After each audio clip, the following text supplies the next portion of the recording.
नमस्कार, स्वागत है आपका द 4 PM न्यूज नेटवर्क पर। मेरा नाम है रविंद्र सिंह शोरा। इस वक्त की बड़ी खबर आ रही है संसद भवन से। हालांकि संसद का सत्र बीत गया है, इंडिपेंडेंस डे का सेलिब्रेशन भी अब हो गया है।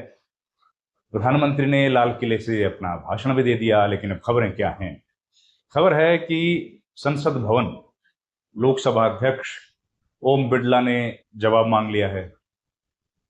जवाब मांगा है दो पिटीशंस पर जो दी गई थी एलओपी, लोकसभा में नेता प्रतिपक्ष राहुल गांधी के खिलाफ।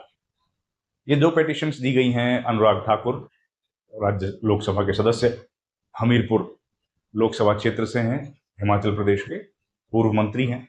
और दूसरी पिटीशन दी है संजय जायसवाल ने, जो कि पश्चिमी चंपारण के लोकसभा सदस्य हैं, बीजेपी के पूर्व अध्यक्ष हैं बिहार बीजेपी के। तो ये पिटीशन क्या है और अब क्या होगा? देखिए, सांसद जो होते हैं लोकसभा सदस्य, उन लोगों के पास होता है विशेष अधिकार, जिसको प्रिविलेज बोला जाता है। तो एक कमेटी होती है उनके प्रिविलेज को चेक करने की, कहीं सांसदों का प्रिविलेज का हनन तो नहीं हो गया, या सदन का प्रिविलेज का हनन तो नहीं हो गया। ये जांचने के लिए, उनके प्रिविलेज को इंश्योर करने के लिए, अगर उसको हनन हो गया है तो उसको प्रोटेक्ट करने के लिए या फिर जरूरी कार्रवाई करने के लिए कमेटी, उस कमेटी का नाम होता है प्रिविलेज कमेटी। तो उस प्रिविलेज कमेटी के सामने पिटीशन दाखिल की है इन दोनों सांसदों ने, और कहा है कि राहुल गांधी ने संसद में, लोकसभा में विशेषाधिकार का हनन किया है सदन का। और अमित शाह वो कब कर दिया? वो कर दिया कि भाई उन्होंने जो शब्दों का प्रयोग किया, दोनों ने अलग अलग बातें कही हैं, कि जो शब्दों का प्रयोग किया राहुल गांधी ने अपने भाषण के दौरान, उन्होंने कहा इडियट, अंधभक्त, स्टूडेंट्स, याद है ना, ये बातें कही। फिर उन्होंने कहा कि अमित शाह के कहने पर, अमित शाह के आदेश पर पैलेट गन्स शूट करने का आदेश दिया गया। तो इन दोनों बातों को लेकर के इन लोगों ने पिटीशन दाखिल की है और कहा है कि राहुल गांधी ने विशेष अधिकार हनन कर दिया है। तो अब क्या होगा? एक तो ये पिटीशन आ गई। पिटीशन कहां आई, कैसे आई, कमेटी क्या है, बताता हूं। पिटीशन जो दाखिल की गई है वो प्रिविलेज कमेटी है। दो कमेटियां होती हैं जो इस तरह की चीजों पर ध्यान रखती हैं। एक नाम है प्रिविलेज कमेटी, लोकसभा में भी होती है, राज्यसभा में भी होती है, दोनों अपने अपने इंडिपेंडेंटली काम करती है। वैसे ही कमेटी होती है एथिक्स कमेटी, लोकसभा में भी होती है, राज्यसभा में। एथिक्स कमेटी ने, पिछली बार आपको याद होगा, वो करती है कि अगर किसी सांसद की तरफ से अनुचित व्यवहार किया गया है, उन्होंने कोई ऐसा काम किया है जो अनबिकेमिंग ऑफ ए पार्लियामेंटेरियन है। जैसे पिछली बार एक केस आया था एथिक्स कमेटी के सामने महुआ मोइत्रा का। उन पर आरोप था कि उन्होंने अपने ईमेल और डिटेल्स जो है वो शेयर कर दिए थे किसी के साथ, इस वजह से उनका पद भी चला गया था, सांसद ही चली गई थी। हालांकि तभी इलेक्शन आ गए थे तो उसका कोई ज्यादा असर हुआ नहीं। तो महुआ मोइत्रा का याद होगा आपका। तो ये प्रिविलेज कमेटी जो है वो सदन के प्रिविलेज के बारे में बात करती है और सांसद के प्रिविलेज के बारे में, कि अगर किसी का प्रिविलेज हुआ हो, विशेष अधिकार का हनन हुआ हो, उस पर यह कमेटी ध्यान रखती है। तो राहुल गांधी के ऊपर आरोप है कि उन्होंने अमित शाह और सदन का प्रिविलेज का हनन किया। तो कमेटी क्या करेगी? अब कमेटी देखिए, दो तरह की कमेटियां होती हैं। एक होती है स्टैंडिंग कमेटी, जो परमानेंट कमेटी है, स्थायी समिति उसका नाम ही है। वो होती है स्टैंडिंग कमिटीज 24। अलग अलग जितने भी मिनिस्ट्री के डिपार्टमेंट, जितने भी मिनिस्ट्रीज हैं मोदी सरकार में या केंद्र सरकार में, उनको डिवीजन इस तरीके से किया जाता है कि हर एक समिति के पास 2-3 महकमे होते हैं और वो उनके कामकाज का लेखा जोखा रखती है। ठीक है, एक। दूसरा, एडहॉक कमिटीज होती है। एडहॉक कमेटी कौन सी होती है?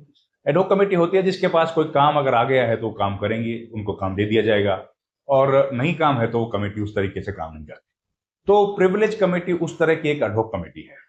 ठीक है, ये जो कमेटी है, अब इसको काम दिया गया, मतलब अभी कोई कमेटी बनी नहीं है, अभी कमेटी का कोई चेयरमैन नहीं है, अभी कमेटी का कोई मेंबर नहीं है। अभी केवल कमेटी जो है उसका वो है एडमिनिस्ट्रेटिव स्टाफ है, जो क्लेरिकल स्टाफ है, एडमिन है, वो है। तो उनको एक पिटीशन भेजी गई लोकसभा, उन्होंने लोकसभा स्पीकर को भेज दी। लोकसभा स्पीकर की तरफ से फिर ये कहा गया है कि जब भाई 28 अगस्त तक राहुल गांधी जवाब दें। तो जब वो जवाब देंगे राहुल गांधी, तो उस जवाब के आधार पर फिर कमेटी बनाई जाएगी। लोकसभा अध्यक्ष को अगर लगेगा कि कमेटी बनाने की जरूरत है तो वो कमेटी बनाएंगे। उनको लगेगा कि जवाब सेटिस्फैक्टरी नहीं है या जवाब महत्वपूर्ण नहीं है तो वो उस पर काम करेंगे। ये है पूरी कमेटी का कामकाज। अब कमेटी क्या करेगी? कमेटी जब आएगी तो इस मामले की पूरी जांच करेगी। जांच करेगी तो गड़बड़ होगी। मतलब यह है कि सरकार के खिलाफ अगर राहुल गांधी ने कुछ बोला और सरकार नहीं चाहती या स्पीकर नहीं चाहते कि वो रिकॉर्ड में जाए, तो रिकॉर्ड में नहीं जाएगा तो फिर कैसे विशेष अधिकार आएगा? रिकॉर्ड में जब तक वो चीज नहीं जाएगी, जैसे उन्होंने अगर अंधभक्त वाली बात कही, उन्होंने स्टूडेंट्स के बारे में बताया कि छात्र होते हैं, अंधभक्त होते हैं, इडियट्स होते हैं, वो रिकॉर्ड से तो हटा दी गई है, तो वो रिकॉर्ड में कैसे जाएगी? रिकॉर्ड में जो चीज नहीं है उस पर विशेष अधिकार आया है, तो पहले तो उसको रिकॉर्ड पे लेना पड़ेगा। सारी जांच होगी। राहुल गांधी को पूछा जाएगा कि आपको कैसे पता लगा कि गृह मंत्री अमित शाह ने आदेश दिया है, तो राहुल गांधी अपनी तरफ से सारे डॉक्यूमेंट्स देंगे। वो डॉक्यूमेंट जो होंगे वो डॉक्यूमेंट फिर रिकॉर्ड पे आएंगे, रिकॉर्ड का हिस्सा बन जाएंगे, सरकारी डॉक्यूमेंट बन जाएंगे, क्योंकि कमेटी की रिपोर्ट जो है रिपोर्ट का पार्ट बनेगा ना वो डॉक्यूमेंट। तो वो जब डॉक्यूमेंट्स देंगे वो डॉक्यूमेंट्स वही होंगे जो हम लोग जिनके बारे में बात करते रहे हैं, मीडिया में खूब खबरें फैली हैं कि आरटीआई का डॉक्यूमेंट है, फिर हॉस्पिटल रिकॉर्ड्स के डॉक्यूमेंट्स हैं, फिर डायरी रिपोर्ट है जो सीआरपीएफ ने लिखी है, आरएएफ ने लिखी है, वो सारे डॉक्यूमेंट्स उनको देने पड़ेंगे रिकॉर्ड के तौर पर। ठीक है, तो रिकॉर्ड के तौर पर जब वो डॉक्यूमेंट्स देने पड़ेंगे तो फिर तो चर्चा होगी ना भाई। रिकॉर्ड पे ही आ गया, वही तो सरकार नहीं चाहती है कि ये सब चीजें रिकॉर्ड पे आए। और इसीलिए जब ये चर्चा चल रही थी तो बार बार खड़े होके किरण रिजिजू संसदीय कार्य मंत्री कह रहे थे कि ये सब चीजें रिकॉर्ड पे नहीं जानी चाहिए, ये जो राहुल गांधी कह रहे हैं वो बात बिल्कुल गलत है। राहुल गांधी को कैसे पता लगा ये आदेश दिया गया? वो सब चीजें जो उन्होंने कही थी वो तो सब रिकॉर्ड पे आ जाएगी, और वो नहीं चाहेंगे कि ये सब रिकॉर्ड पे आए, क्योंकि रिकॉर्ड पे आएगा तो उसका क्या नुकसान है ये जब बता देता हूं। एक बार अगर रिकॉर्ड में आया तो वो कमेटी की जब रिपोर्ट तैयार होगी तो जाहिर है राहुल गांधी का पक्ष तो रखा जाएगा, नेचुरल जस्टिस है। वो जो डॉक्यूमेंट्स देंगे वो रिपोर्ट के साथ नत्थी किए जाते हैं, संलग्न होते हैं, और वो रिपोर्ट सौंपी जाती है स्पीकर को कि जी हमने एक कमेटी वो आपने बनाई थी, उस कमेटी ने जांच पड़ताल की और उस कमेटी ने ये पाया। ठीक है, और वो रिपोर्ट फिर स्पीकर जो है उनके पास अधिकार है वो सदन में रखें।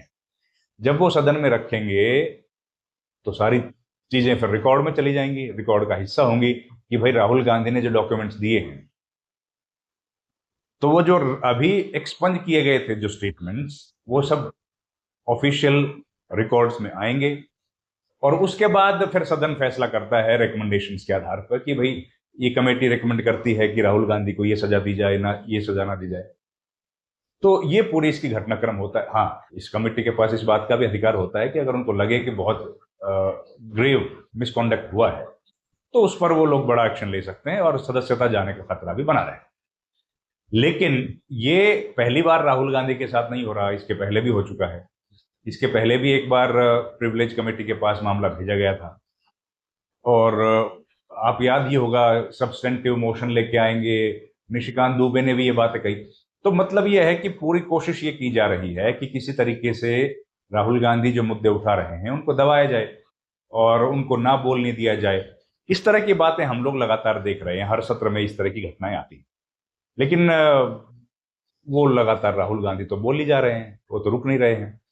अब इसका राजनीतिक असर क्या होगा? देखिए, आपको याद है एक बार राहुल गांधी की सदस्यता चली गई, कोर्ट का एक मामला था, 2 बरस की उनको सजा हो गई थी और इसके कारण उनका सदस्यता चली गई। जैसे ही सदस्यता गई तो उनसे घर भी खाली करवा लिया गया। तो उसके बाद राहुल गांधी ने सरकारी घर लिया ही नहीं। तो वो घर जब खाली करवाया गया तो उसका असर हुआ और कांग्रेस पार्टी को देश भर में एक नैरेटिव सेट करने का मौका मिल गया।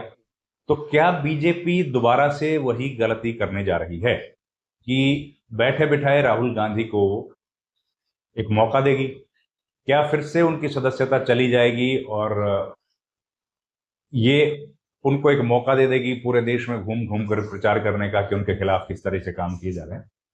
हो सकता है ऐसा करे, लेकिन अभी तो इनिशियल है। देखते हैं कमेटी बनेगी तो उसमें कौन कौन सदस्य होंगे, ये सब चर्चा होगी। इस वीडियो में इतना ही। आपका बहुत धन्यवाद। Thank you very much. नमस्कार।